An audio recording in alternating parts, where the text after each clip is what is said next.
Students, इस topic में हम एरे कमांड के बारे में पढ़ने जा रहे हैं। ये भी एक ड्रॉ टूल भी है और इसको मॉडिफाइड टूल भी कह सकते हैं आप।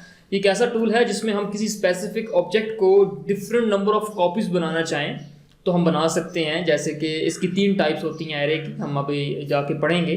जिसमें एक पोलर एरे होता है, एक पाथ एरे होता है और एक रेक्टेंगुलर एरे होता है। कि स्पेसिफिक ऑब्जेक्ट को अगर हम रेक्टेंगुलर डिफरेंट कॉपीज बनाना चाहते हैं डिफरेंट स्पेसेस के बाद, एक ख़ास फासले के बाद हम किसी चीज़ की कॉपी बनाना चाहते हैं बहुत सारी, तो हम वो पढ़ेंगे। फिर इसके साथ जो है किसी एक हमारे पास पाथ दिया हुआ है, तो अगर हम उस पाथ के ऊपर अपने किसी ऑब्जेक्ट को कॉपीज़ बनानी है, उसकी भी हमने एरे करना है उसको, तो एरे करेंगे। और आइए चलते हैं कंप्यूटर की स्क्रीन की तरफ, देखते हैं कि एरे कमांड का डिफरेंट मेथड कौन से हैं और उसको कैसे यूज़ किया जाता है। ओके स्टूडेंट्स, तो अभी हम एरे के बारे में पढ़ेंगे। यहाँ पर अगर हम जाएं मॉडिफाई में, तो आपको राइट साइड पर मॉडिफाई टूल बार के अंदर एरे मिल जाता है जिसका नाम रेक्टेंगुलर एरे है। लेकिन इसके साथ दूसरे और भी एरेज होते हैं, जिसमें हम सबसे पहले एक रेक्टेंगल ड्रॉ कर लेते हैं। रेक्टेंगल में सपोज मैं यहाँ पे दे रहा हूँ 25 फीट, 45 फीट, ठीक है, 45 फीट। ये हमारे पास 5 मरला का एक प्लॉट बना है। इस प्लॉट को हमने एरे करना है रेक्टेंगुलर। डिफरेंट डिस्टेंस के बाद बहुत सारे हमारे पास अगर यहाँ पे प्लॉट बनाने हो तो हम ए और इंटर एरे सेलेक्ट ऑब्जेक्ट, ये हमने ऑब्जेक्ट के ऊपर क्लिक किया, एंटर का बटन प्रेस करेंगे तो यहाँ पे हमसे पूछेगा कि आपको कौन सा एरे यूज़ करना है। मैं जैसे ही क्लिक करूँगा रेक्टेंगुलर एरे पर, तो देखिए मैंने जैसे ही क्लिक की, आपके सामने यहाँ पर बाय डिफ़ॉल्ट जो एरे की सेटिंग्स हैं उसके मुताबिक इसने रेक्टेंगुलर एरे इसके ऊपर अप्लाई कर दिया। अब हम यहाँ पर देखें कि एक हमें मिल रहा है कॉलम 4। मैं जैसे ही ग्रिप के ऊपर क्लिक करके माउस को आगे मूव करूँगा तो इसकी जो कॉलम्स हैं उनकी तादाद ज़्यादा हो रही है। यहाँ से पीछे लेके जाऊँगा तो ये कम भी हो सकती हैं। तो सपोज कि मैं यहाँ पर इसको आगे लेके जा रहा हूँ ये, और ऐसे ही हम यहाँ पर इस स्क्रिप्ट को इस्तेमाल करके इसकी रो की तादाद को भी कम या ज़्यादा कर सकते हैं। जितनी रोज हमें चाहिए हम इतनी रोज में अप्लाई कर सकते हैं। और यहाँ पर अभी जो आपको ये मिल रहा है ग्रिप, तो ये आपका ग्रिप जो है इसके डिस्टेंस को काउंट करता है। तो यहाँ पे हम क्लिक करते हैं, इसके डिस्टेंस को कम भी कर सकते हैं और ज़्यादा भी कर सकते हैं। ये आपके सामने अभी ज़्यादा हो रही है डिस्टेंस में और अभी यहाँ पे कम हो रहा है। तो जैसे ही मैं इधर क्लिक करके क्लिक करूँगा तो देखिए इसके डिस्टेंस ज़्यादा हो गया। यहाँ पे क्लिक करूँगा इस ग्रिप के ऊपर तो इसका वर्टिकल जो डिस्टेंस है, जो ऊपर की तरफ जो वाई एक्सिस है इसका, वो उसका काम ज़्यादा होता है। तो मैं इसको अभी यहाँ पर अपनी मर्जी से एडजस्ट कर सकता हूँ। जैसे अभी कर दिया मैंने, और इसको पकड़ के अगर मैं यहाँ पर ले आऊँ तो और ये कम हो सकता है।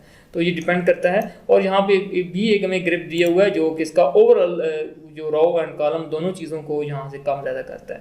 तो ये स्टूडेंट्स होता है एरे रेक्टेंगुलर। इंटर का बटन प्रेस करेंगे तो ये एरे जो है कंप्लीट हो जाएगा।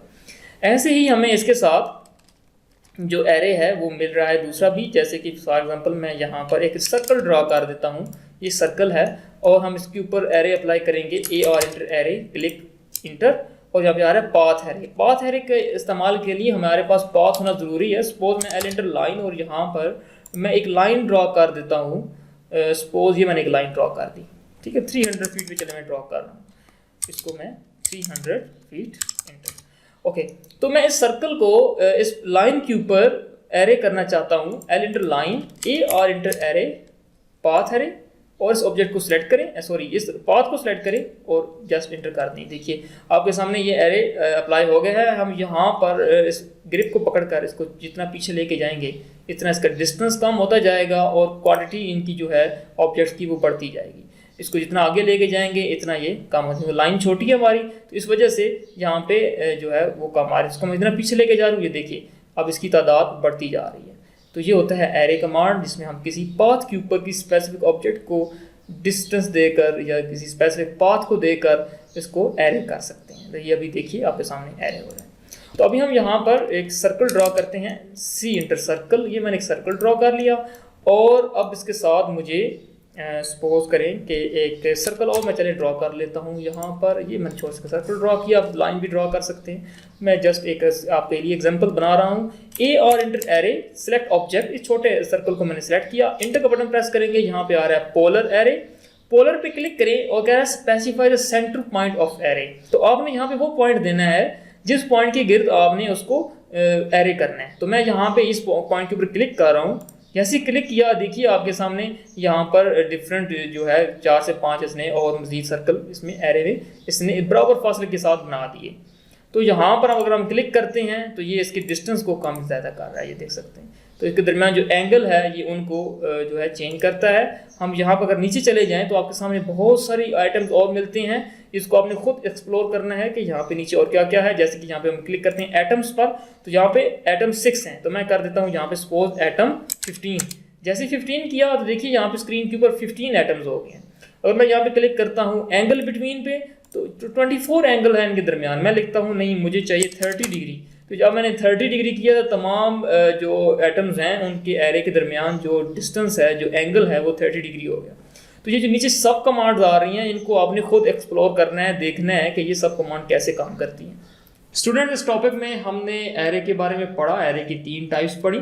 हमने सबसे पहले रेक्टेंगुलर एरे पढ़ा, फिर हमने पोलर एरे पढ़ा और फिर हमने पाथ एरे पढ़ा।